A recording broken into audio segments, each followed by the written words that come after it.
So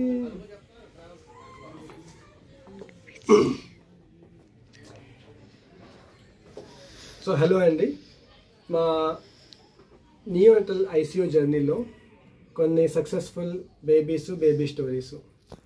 మా favourite baby చిన్ని బుడ్డు, ఈ బేబీ పేరు ఇషాన్. ఇవాళ let's talk about Ishaan's journey. Hemadurga గారు, సో మదర్ హేమదుర్గ గారు, మీ బేబీ డెలివరీ ఎక్కడ అయింది?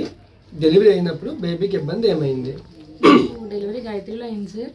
గాయత్రిలో అయినాక బేబీకి లంగ్స్ ఓపెన్ అవ్వలేదు, బ్రీతింగ్ ప్రాబ్లం ఉంది అని చెప్పారు. అక్కడ వన్ డే అయితే ట్రీట్మెంట్ అవుతుంది అని అన్నారు. బట్ తర్వాత మాకు ఇక్కడ కష్టం, మీరు వేరే దగ్గర షిఫ్ట్ చేసుకోండి రిఫర్ చేయమని చెప్పాను. అప్పుడు సతీష్ సార్ వచ్చారు, అపోలోకి రిఫర్ చేస్తే కాంటాక్ట్ అయ్యారు. సో అప్పుడు మీరు బేసిక్గా బేబీకి పుట్టంగానే రెస్పిరేటరీ డిస్ట్రెస్ ఉండింది. ఆ డిస్ట్రెస్ కోసం నాకు కాంటాక్ట్ అయ్యారు. సో మిమ్మల్ని కాంటాక్ట్ అయ్యాక లేదు లేదు లేదు లేదు లేదు లేదు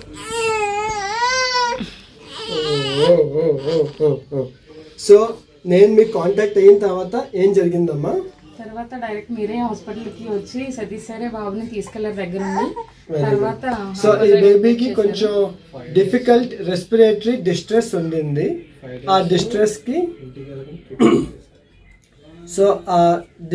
కి transportation was a challenge. So పర్సనల్గా క్రిటికల్ కేసెస్కి పర్సనల్గా మేమే కన్సల్టెన్సీ వెళ్ళి ట్రాన్స్పోర్ట్ చేస్తామండి. సో మీ బేబీకి కూడా నేను రావడం జరిగింది ఆ రోజు.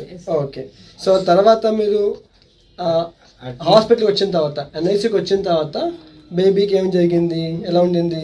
బేబీని వెంటిలేషన్ మీద పెట్టారు. సార్ అయితే 5 days ఇంటికి వెళ్లకుండా బేబీ దగ్గరే ఉండి ట్రీట్మెంట్ చేశారు.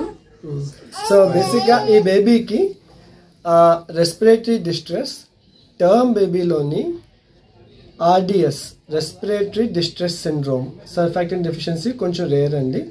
ఈ బేబీకి అప్పుడు కొంచెం ఇమ్మెచ్యూర్ లంగ్స్ ఉండడం వల్ల మనం సర్ఫాక్టెంట్ ఇవ్వాల్సి వచ్చింది.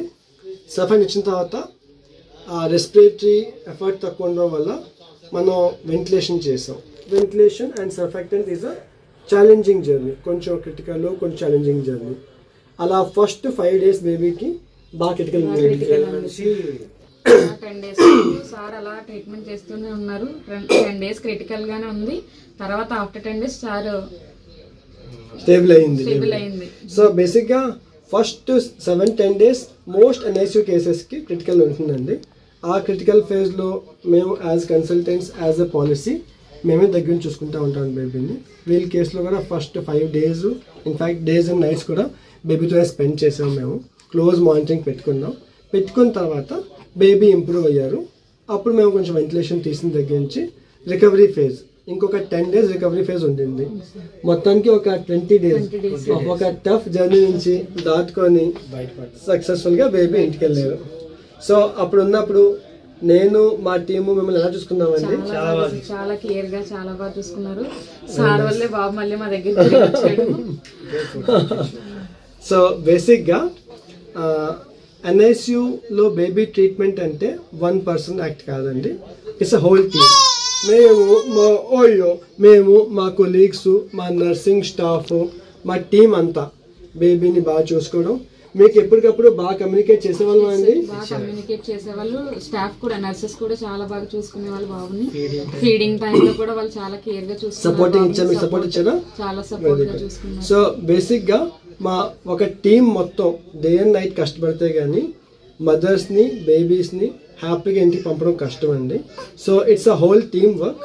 అప్పుడు ఆల్మోస్ట్ మంచి విషయం ఏంటంటే వీడు కూడా గుడ్ బాయ్ లాగా అన్ని ట్రీట్మెంట్కి బాగా రెస్పాండ్ అయిన తర్వాత ఇవాళ ఆల్మోస్ట్ ఇప్పుడు ఎన్ని మంత్స్ అండి? 5th month స్టార్ట్ అయిందండి.